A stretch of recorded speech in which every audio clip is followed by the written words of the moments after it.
Ayan, nandito tayo ngayon sa bukid na kung saan ay napakatahimik na paligid. Napakalawak na lupa. Ayan. Natapos na kasi ang ani. Natanggal na po yung mga palay dito. Ayan ang makikita natin ngayon dito sa gitna ng kabukiran. Ayan. Baka, kalabaw, at manok. Ayan. Naghahanap din ng kanilang makain. Ayan.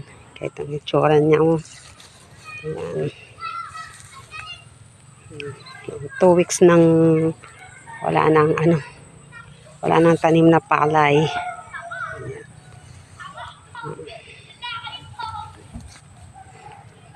Ayan.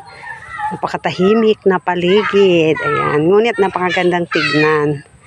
Kasi makakakita ka na ng mga bakat kalabaw na nandito po sa bukirin ngayon. Ayan. Thank you very much for watching. Ayan. Yung mga nakapaligid na kawayan. Ayan. Yan, may bahay, may malapit din dito po na may bahay. Ayan, diyan ako dumadaan. Yan, papasok dyan, papunta dun sa aming bahay. Ayan.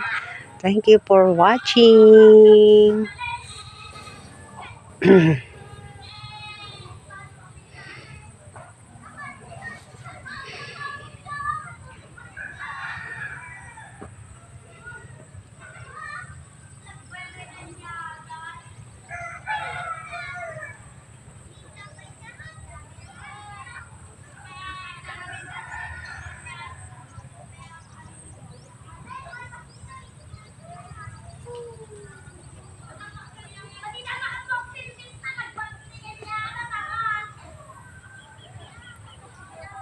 Ayan, meron po tayong makikita doon sa malayo na dalawang naglalakad dyan, dalawang mag-asawa upang bisitahin nila ang kanilang baka.